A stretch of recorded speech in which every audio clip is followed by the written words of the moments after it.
What is going on, guys? Today we are diving into something that I've been working on for a while, a full once human weapons tier list. I've tested and summarized pretty much every single weapon in the game, including all the new guns, so you don't have to. I'm going to break down how each gun, melee weapon and the special weapon feels in a real combat. We're going to go tier by tier, starting at the C tier and moving all the way up to the absolute monsters in the plus S tier and much more. Also, if you're interested in buying other PC or console games with 50 or 70% discount, then check out Instant Gaming. For example, I want to buy Elden Ring, so we just click on Add to Cart, then click Pay, then input our details and pay. After payment is complete, we will receive activation key, then copy and paste the key in, and it's that simple. So what are you waiting for? Click my link description and check out Instant Gaming for yourself.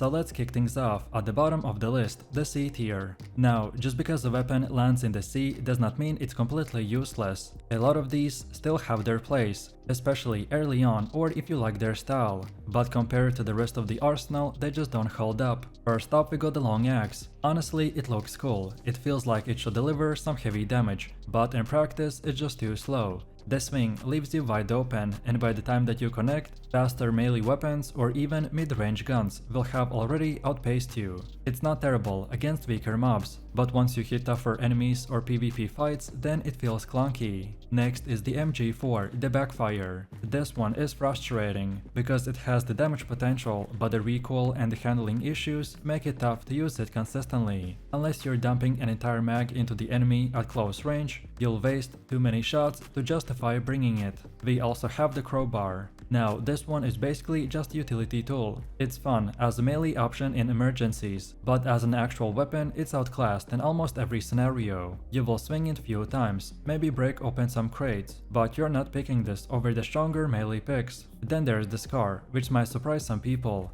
It's a fan favorite gun in so many other games. The damage per shot is decent, but the fire rate just feels sluggish. And with so many better rifles in the game, you will quickly bench it. And finally, I will wrap up the C tier with the Warning Sign. It has a cool idea. It's funny weapon to meme with, but in practical terms, it's not worth your time outside of very niche builds. So overall the C tier is made out of weapons that either way look cooler than they play, or they just don't scale well into the endgame content. These are fun for experimentation, but not competitive picks. Moving on to the B tier, these are the weapons are solid but situational. They've got good traits, but they either way require too much setup or they're overshadowed by more consistent options. Starting here, we got the MPS-7, the Div Evo. This SMG has decent fire rate and feels snappy, but the damage output does not quite keep it up against tankier enemies. It shines early on in close quarters, but once you move into the higher tier fights, it starts to struggle. Then G17 variants also land here, the Dusty, Hazardous and the Shattered. Pistols in Once Human are fun, and these G17s will definitely bring variety, but they're sidearms at the end of the day. You'll get value out of them as a backup, but in a long engagement, they just don't provide the DPS needed to carry any fight. The SN700 is another B tier pick. It's reliable, it hits hard up close, but it falls off quickly with the range. It's one of those weapons that you can use in a tight space or close PvE encounters, but in open fights it becomes a liability. Then we also got the R300 Hammerhead. It's a cool concept and definitely a head turner in the term of a design, but its performance is middle. It feels like it wants to be a powerhouse rifle, but it lacks the consistency to earn a spot higher up. Another weapon here is the compound bow. Now, bows are always stylish, and the compound bow has its charm, especially for stealth or thematical builds. But when you compare it to the firearms, you'll realize it just doesn't keep up with the raw efficiency. Then the AC612 Netherworld is also here. It's a fun shotgun variant, but like the most shotguns, the same limitations apply. Great close up, but not so great anywhere else. And finishing off the B tier, we have the Kukri. In the M416, the Silent Anabasis. The Kukri is fast and fun for melee fans, but again, melee just struggles overall against the firepower that the other tiers bring. And then the M416 variant is a decent gun, but it doesn't have that extra power to make it stand out from the crowd. So B tier is where these weapons start to feel usable. They're not bad, but they won't dominate. You'll have fun with them, but eventually you'll likely switch to something more reliable.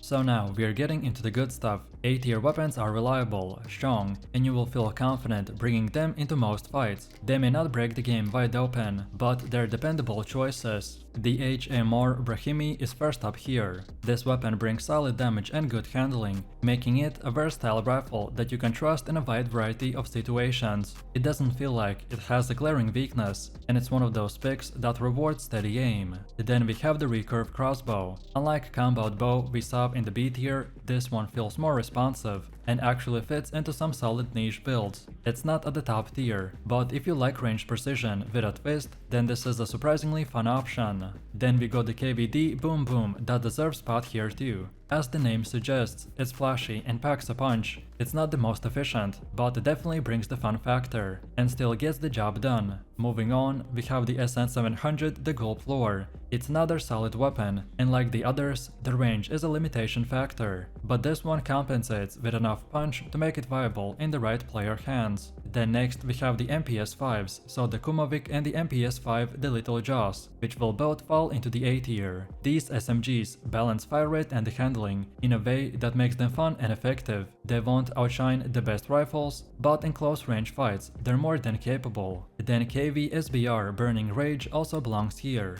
It's aggressive, high damage and feels very satisfying to use. And then the same story with the R300 Momento and the Cam Abyss Glance, both which will deliver strong results without being too gimmicky. And finally, we'll also include the Scourge and the Stun Baton here. The Scourge will hit that sweet spot of usability, while the Stun Baton will give melee fans a rare tool that actually feels impactful in PvP, thanks to the stun utility. So yeah, A tier is stacked, a lot of good weapons here, and most players will feel right at home when picking any of these long term.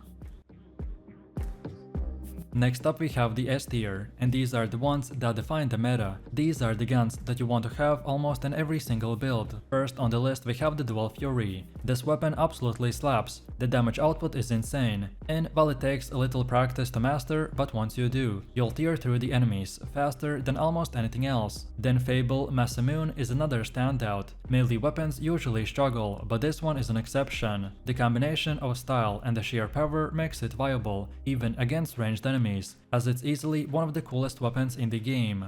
Then AC612 Corrosion also makes the cut. Among the shotgun family, this one stands above the rest. It has that stopping power that you'd expect, but with the extra utility, which makes it a nightmare up close to the other enemies. Then the MG4 Conflict Incarnate is here too. Unlike the Backfire variant from the C tier, this one brings the consistency you need, balancing firepower and control. It feels like the MG4 fully realized. Then we have the MPS5, the Primal Rage. This one is an absolute beast of an SMG. If you want to shred enemies at close range, then this is your go-to. Another inclusion here is the AC12 the Pyroclasm, which is a shotgun variant that's so strong that it makes you rethink how shotguns will fit into the meta. Add in the Frozen Northern Light and you've got some serious powerful picks here. Then the MG4 Wrath of the Hades also belongs firmly in the C tier. It has everything you want from a heavy weapon and can carry you through basically any fight. And finally, the KV-SBR Icy Rain also earns the spot. This weapon is devastating and its performance make it one of the top tier rifles in the game. So overall, S tier is where the meta defining monsters live. These are the weapons that are so powerful that you can use them in any fight. And now finally, we are at the top of the mountain. The Plus S tier is reserved for the absolute best of the best. These aren't just strong, but they're broken, men of warping weapons that stand above everything else. At the very top, we got the AWS 338 Bullseye. This sniper is everything you'd want from a precision weapon, so massive damage, range and consistency. If you can aim, then you can dominate with this weapon. Next we have the SOCR The Last Valor. This is one of the most reliable and hard-hitting rifles in the entire game. It's a perfect balance of damage, accuracy and versatility. Then the PW90 also lands here. Despite being an SMG, it punches way above its weight. The fire rate, the handling and the sheer DPS make it one of the scariest weapons to face. Another inclusion is the MP7 Outer Space. This weapon is an absolute monster in close range, and its performance make it feel unfair at times. Then D50 Jaws and the D50 Vaultfire both belong in the S+ tier. Normally pistols would not make the cut, but these are just built different. Their raw stopping power makes them insanely fun and deadly. Then next we also got the SKS, which is a fantastic rifle all around. It delivers consistent performance and has that sweet balance of firepower and control. Then the DBS Doombringer shotgun and AWS 338 Black Panther sniper. Both are weapons that will push the limits of what's possible. They got ridiculous damage, insane utility, and they make you feel unstoppable. Then the DB12 Raining Cash also lands in the S+ tier. It's flashy, it's destructive, and it dominates in the right hands. And finally, we got the Dual Fury and Masamune that could arguably be here too, depending on your playstyle. But for the sake of balance, I've left them in the S tier. So S+ tier is where the broken toys live. These are the guns that are way too broken, and they feel like they shouldn't even be legal. If you manage to get your hands on one of these, then you're set for life.